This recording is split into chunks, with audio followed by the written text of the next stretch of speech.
Bismillahirrahmanirrahim. Assalamu alaikum. Thank you for joining us on Velayat News. I'm Abroo Sabzwari, and now a look at the headlines for today.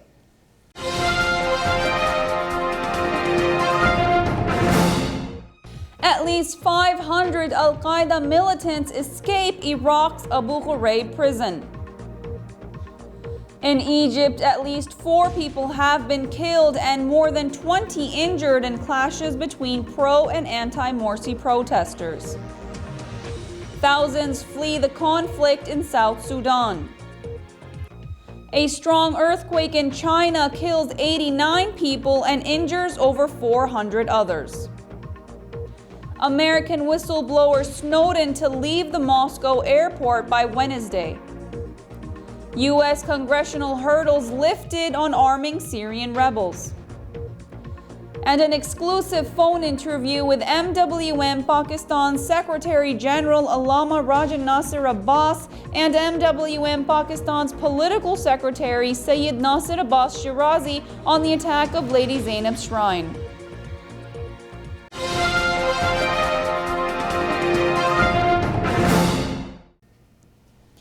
And now, the news in detail. At least 500 inmates, including senior members of Al-Qaeda, broke out of Iraq's Abu Ghraib jail as comrades launched a military-style assault to set them free. The deadly raid on the high-security jail happened as Sunni Muslim militants are gaining momentum in their insurgency against the Shia-led government that came to power after the U.S. invasion to oust Saddam Hussein. Suicide bombers drove cars packed with explosives to the gates of the prison on the outskirts of Baghdad on Sunday night and blasted their way into the compound, while gunmen attacked guards with mortars and rocket-propelled grenades. Other militants took up positions near the main road, fighting off security reinforcements sent from Baghdad as several militants wearing suicide vests entered the prison on foot to help free the inmates. 10 policemen and 4 militants were killed in the ensuing clashes, which continued until Monday morning when military helicopters arrived, helping to regain control. By that time, hundreds of inmates had succeeded in fleeing Abu Ghraib, the prison that made notorious a decade ago by photographs showing abuse of prisoners by U.S. soldiers. Hakim al-Zamili, a senior member of the Security and Defense Committee in Parliament, said the number of escaped inmates has reached 500. Most of them were convicted senior members of Al-Qaeda and had received death sentences. The increasing violence in Iraq has raised fears of a return to full-blown conflict in a country where Kurds, Shia, and Sunni Muslims have yet to find a stable way of sharing power. Recent attacks have targeted mosques, amateur football matches, shopping areas, and cafes where people gather to socialize after breaking their daily fast for the holy Muslim month of Ramadan. Relations between Islam's 2 main denominations have been put under further strain from the civil war in Syria, which has drawn in Shia and Sunni fighters from Iraq and beyond to fight against each other. Nearly 600 people have been killed in militant attacks across Iraq so far this month, according to violence monitoring group Iraq Body Count.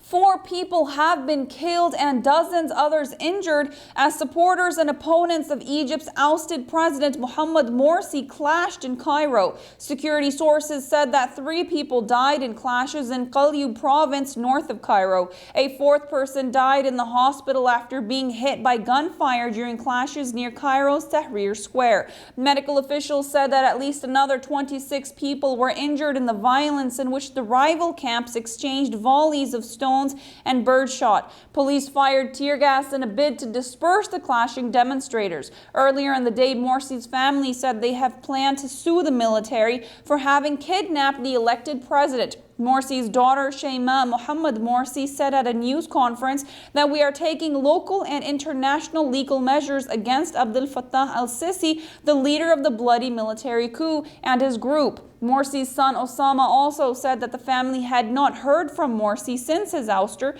and that they hold the army responsible for his health and safety. The United Nations Refugee Agency says thousands of people living in South Sudan have fled deadly fighting raging in the country's Jonglei state and sought refuge in neighboring Ethiopia. The United Nations High Commissioner for Refugees, UNHCR, said in a Sunday statement that since last May, some 5,000 South Sudanese arrived in western Ethiopia and sought refuge. Clashes between the South Sudan People's Liberation Army (SPLA) and militants led by David Yao in the eastern state erupted in March. In May, the head of the UN mission in South Sudan said due to lack of troops and aircraft, the United Nations peacekeepers in the African country are not able to protect civilians affected by the fighting. The UN humanitarian coordinator in South Sudan, Toby Lanzer, said in a statement released on July 14th that nearly 200 civilians were injured in violent clashes between rival tribes in Jonglei State. South Sudan seceded from the Republic of Sudan on July 9th, 2011, after decades of conflict with Khartoum. The new oil-rich nation is one of the least developed countries in the world, with 1 in 7 children dying before the age of 5. The death toll from the earthquake that hit China's northwest Gansu province has risen to 89, with more than 400 injured, according to reports from the Xinhua news agency. Local authorities continue to search for victims of the 6.6 magnitude quake. At least 5 people are still reported as missing after the disaster. The quake hit near the city of Dingxi in Gansu province, one of the least populated in the whole country. However, the Dingxi area has a great concentration of farms and towns. The China Earthquake Administration is closely monitoring the seismic situation in the region and has sent disaster relief teams to the scene. Authorities dispatched troops, police officers, and local militia to the affected area to assist in rescue operations. Former contractor of the U.S. National Security Agency Edward Snowden is set to leave the transit area of Moscow's main international airport on Wednesday after 1 month, according to reports from his lawyer. He added that the American leaker would move to the city center and canceled his possible trip to Latin America due to safety measures. The United States has been trying to return Snowden to the country to put him on trial for espionage charges after he blew the whistle on the U.S. government's secret data collection program. On July 16th, the whistleblower applied for temporary asylum in Russia, but his application could take up to 3 months to process. His month-long stay at Sheremetyevo Airport has strained relations between the United States and Russia. U.S. President Barack Obama called his Russian counterpart Vladimir Putin to convince him to extradite Snowden, but Putin has so far refused the request and said Washington trapped former spy agency contractor in Moscow. The Obama administration has repeatedly warned Russia about consequences of Moscow's refusal. President Barack Obama should be able to go ahead with a plan to arm the Syrian rebels after some congressional concerns were eased, according to the chairman of the House of Representatives Intelligence Committee. Both Republicans and Democrats on the House and Senate Intelligence Committees had expressed worries about whether the administration's plan would succeed, delaying weapons deliveries to the Syrian opposition. The White House announced in June that it would offer military aid to vetted groups of Syrian rebels after 2 years of balking at directly sending arms to the opposition in the civil war. But lawmakers held up the project, complaining that the plan might not tip the balance in Syria in favor of forces fighting President Bashar al-Assad, and that weapons could end up in the hands of Islamist militants. Last week, a senior administration official said that members of the Senate Intelligence Committee who had questioned the wisdom of arming the insurgents had tentatively agreed that the administration could go ahead with its plans, but sought updates as the covert effort proceeded. The House has now given a cautious go-ahead. After the attack on the shrine of Lady Zainab in Syria, the Syrian army has launched a special operation around the holy shrine in the south of the capital, Damascus, after it was attacked by foreign-backed insurgents. Syrian army soldiers launched an operation in which they restored security to the shrine and its surrounding area and cleared all neighborhoods from terrorists. On Friday, several mortar shells fired by foreign-backed terrorist groups hit the holy shrine, killing the custodian of the facility. In a widely condemned attack, anti-government insurgents attacked the grave of one of Prophet Muhammad's dignified companions, Hujr ibn Adi al-Kindi, in Adra, pulling out the body and taking it to an unknown location. Al-Qaeda-linked al-Nusra Front terrorists also destroyed the historic mausoleum of Prophet Abraham, peace be upon him, with bulldozers in the eastern town of Ain al-Arus in the province of Raqqa. Attacks on mosques in different cities have also left hundreds of people dead, most of them while offering daily prayers. Velayat TV CEO and host of the Noor Velayat program, Hujjatul Islam Maulana Zahirul Hassan Naqvi, strongly condemned the attack on Sayyida Zainab's shrine. Hujjatul Islam Maulana Sayyid Talmiz Hasnain Rizvi, the guest scholar on the Noor Velayat program, along with Maulana Zahirul Hassan Naqvi, both appealed to the North American Shia and Sunni Muslim organizations and religious scholars to come forward and take united action against the takfiri elements who are misrepresenting the image of Islam. Maulana Zahirul Hassan Naqvi also conducted a live telephone interview with MWM Pakistan's Secretary General Allama Raja Nasir Abbas and MWM Pakistan's Political Secretary Syed Nasir Abbas Shirazi.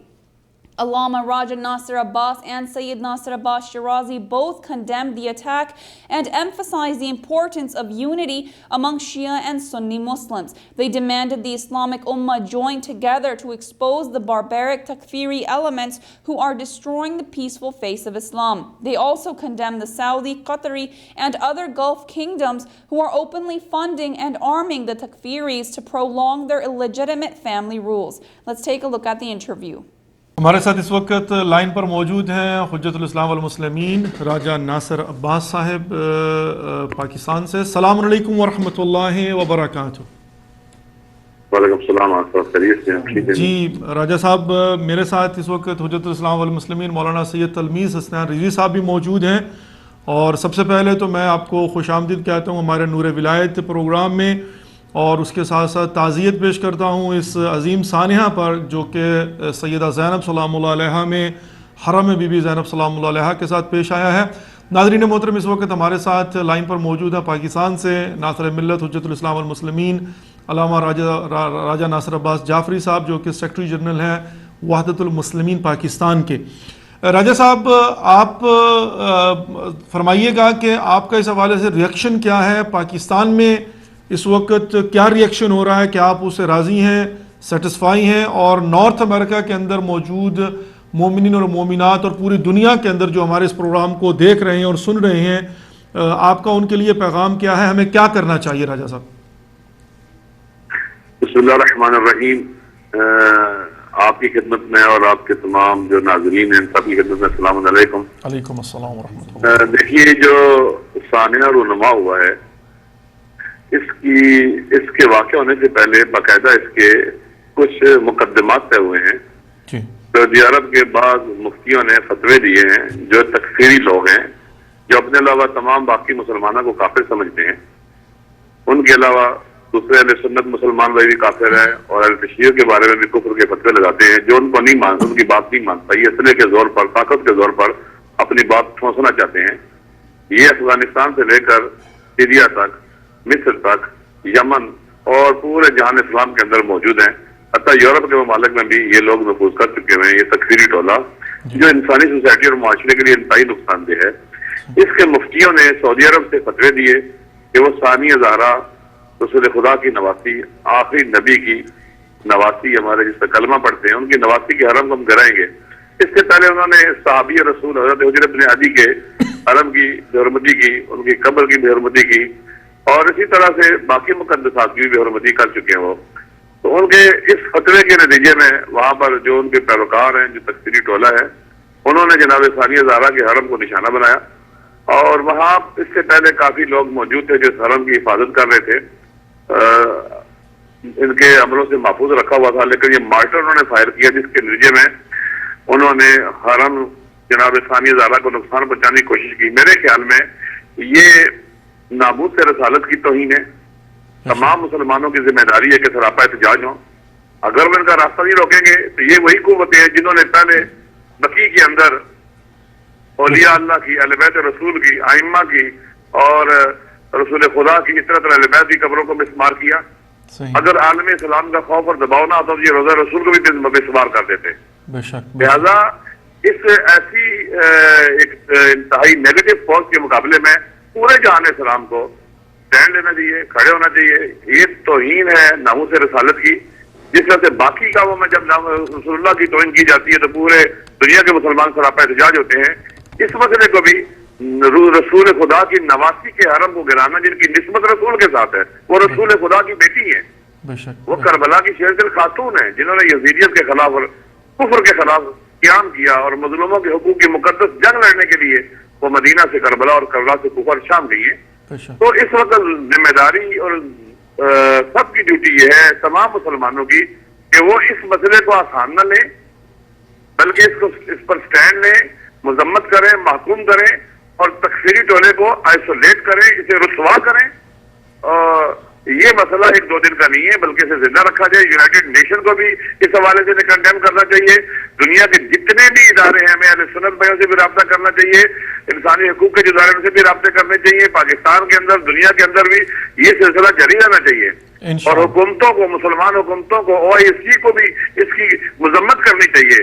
اور وہ ممالک بالخصوص جو ان لوگوں کو support کر رہے ہیں, ترکی ہے, قطر ہے, سعودی عرب ہے اور اس طرح کے ان کے ساتھی اور حامی ممالک جو ہیں, ان سب کی مذمت کرنی چاہیے اور ان کو ان سے پوچھنا چاہیے کہ آپ کی سپورٹ کی وجہ سے, آپ کی مدد کی وجہ سے, آپ کے ساتھ کی وجہ سے ان لوگوں میں یہ جرأت پیدا ہوئی ہے کہ پوری دنیا سے آپ دہشت گرد وہاں اکٹھے کر کے مقدس مقامات کو نقصان پہنچانا چاہتے ہیں. تو میرے خیال میں پوری دنیا کے مسلمانوں کو, تمام باضمیر لوگوں کو سراپا احتجاج بننا چاہیے. ثانیہ زہرا وہ ہستی ہیں جنہوں نے دین بچایا, جنہوں نے اسلام بچایا, جنہوں نے اسلام کی تعلیمات کو بچایا. ان کا احسان ہے پوری بشریت کے اوپر. لہذا تمام انسانیت اور بشریت اور مسلمانوں کی ذمہ داری ہے کہ وہ اس حوالے سے خاموش نہ رہے. آئمہ جمعہ کے خطبوں میں سے کنڈیم کریں. جتنے بھی ان کو سپورٹ کرنے والے ممالک ہیں ان کی میسج کو باقاعدہ لیٹر لکھے جائے یا درخت لکھی جائے, اعتراض کیا جائے. یونائٹڈ نیشن کے سامنے جا کر اعتراض ہونے چاہیے. باقاعدہ اس کو خاموشی کی نظر نہیں کرنے دینا چاہیے. یہ معاملہ زندہ رہنا چاہیے. یہی اگر ہم اس بند کو, جب انہوں نے فتوے دیے تھے, سٹینڈ لیے جاتے, تو شاید آج یہ بات نہ ہوتی. ناصر بھائی, آپ تھوڑا سا اس کا تجزیہ تحلیل کیجیے اور فرمائیے کہ آپ کا پوائنٹ آف ویو کیا ہے اور عالم اسلام کا ریئیکشن کیا ہونا چاہیے اور ہو کیا رہا ہے اور یہ سب جو ہے وہ کس ڈائریکشن میں جا رہا ہے. دیکھیے جی, پہلی بات تو یہ ہے کہ آپ نے کہا تعزیر, واقعا ہر مسلمان بلا تفریق کہ اس کا کس مسلک سے تعلق ہے وہ اس سانے پر دکھی ہے جی, اور الفاظ بھی مل رہے ہیں کہ وہ کس ذریعے سے بیان کرے کہ یہ جو المیہ ہوا ہے شام کے اندر, اور بدقسمتی کے ساتھ کہ اس المیہ کے پیچھے بھی نام نیاز مسلمان ہیں.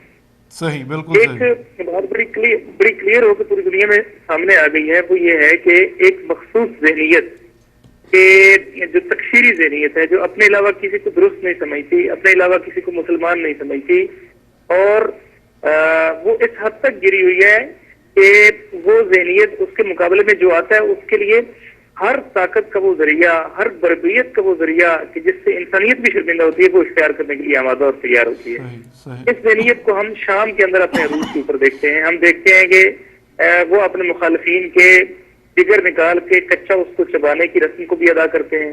ہم دیکھتے ہیں کہ تاریخ اسلام کے اندر جس کی مثال اصلاً نہیں ملتی کہ قبر کو اس کی نوش کرنا, یعنی قبر کو نکالنا, مسمار کرنا, اس کی یہ توہین کی کہیں بھی مثال نہیں ملتی. تو ہم دیکھتے ہیں کہ یہ کام بھی کیا جاتا ہے, اور بدقسمتی کے ساتھ یہ سارے کام, لوگوں کے گلے کاٹنے کا نام, یہ سارے کام جو ہے وہ اسلام کے نام پر کیے جاتے ہیں. تو اصل میں یہ ایک مخصوص گروہ اسلام کے پاک و پاکیزہ چہرے کو داغدار کرنے کے لیے پوری دنیا کے اندر فعال ہے, مصروف ہے, اور یہی کام کر رہا ہے. شام کے اندر اس گروہ نے بھرپور طریقے سے فعالیت کی ہے اور اپنی بربریت کا بھرپور اظہار کیا ہے.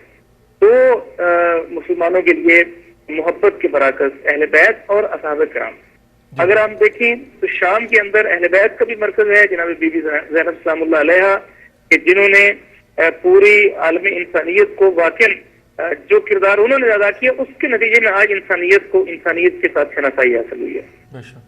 اور ان لوگوں نے جناب زینب سلام اللہ علیہ کے روزے کی غربت کو پامال کیا, اس کے اوپر حملے کیے اور اعلانیہ طور پہ اظہار کیا کہ انہیں جیسے ہی موقع ملا یہ اس کی غربت کو پامال کریں گے. دوسری طرف ہم دیکھتے ہیں کہ اسی شام کے اندر بزرگ صحابی رسول اکرم صلی اللہ علیہ وسلم جناب حضرت بن عدی، ان کے مزار کو نسوار کیا جاتا ہے، اور نہ فقط یہ کہ نقش قبر کی جاتی ہے، بلکہ جو بعض اطلاعات ملی ہیں کہ جسد مطہر کو وہاں سے نکال کر اس کو بھی نامعلوم جگہ پر منتقل کیا جاتا ہے۔ تو یہ عجیب بربریت ہے کہ نام بھی اسلام کے لیا جا رہا ہے اور اسلام کے خوبصورت چہرے کو بھی داغدار کیا جا رہا ہے، اور ایک ایسی بدترین جبر اور تشدد کی کیفیت جو ہے وہ سامنے لائی جا رہی ہے کہ جس کا الٹیمیٹ ٹارگٹ اگر میں سمجھوں کہ آپ بلاخر یورپ کے اندر بیٹھے ہیں، امریکہ کے اندر آپ کی بیس اسٹیشن ہے، تو وہ یہ ہے کہ پوری دنیا کے اندر اسلام کی حقانیت اور اسلام کے لیے جو ایکسیپٹیبلٹی بڑھ رہی ہے، اسلام کے پاک و پاکیزہ چہرے کی طرف جو رغبت بڑھ رہی ہے پوری دنیا کی، اس کو روکنے کے لیے یہ ڈراؤنا کھیل کھیلا جا رہا ہے اور اسلام کے پاکیزہ چہرے کو مسخ کر کے دنیا کے سامنے پیش کیا جا رہا ہے۔ یہ سب جو ہے وہ شام کے اندر ہو رہا ہے، اور یہ جو تازہ دلوں کو خون کر دینے والا سانحہ ہوا ہے کہ پیغمبر کی، یہ سمجھے کہ جناب زینب سلام اللہ علیہ کے روزے کے اوپر حملہ یہ قلب پیغمبر کے اوپر حملہ ہے، حضرت بن عدی کی مزار کے اوپر حملہ یہ قلب پیغمبر کے اوپر حملہ ہے۔ تو ان لوگوں نے پیغمبر سے منسوب جو دو قیمتی ترین متاع ہیں ان کو ہرٹ کر کے عالم اسلام کے دلوں کو بھی ہرٹ کیا ہے اور قلب پیغمبر کو بھی ہرٹ کیا ہے۔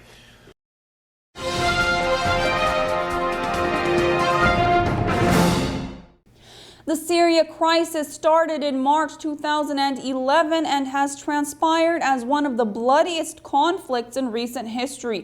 As the foreign-backed insurgency in Syria continues without an end in sight, the U.S. government boosts its political and military support to the Takfiri extremists.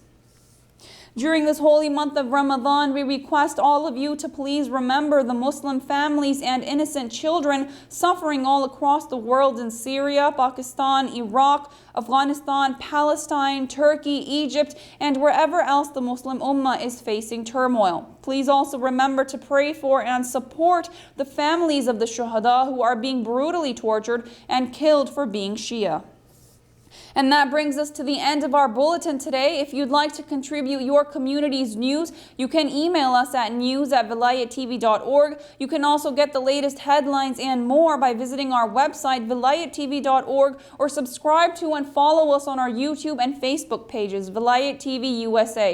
Many thanks for joining us. Till next time, I'm Abroo Sabzwari. Fi amanillah.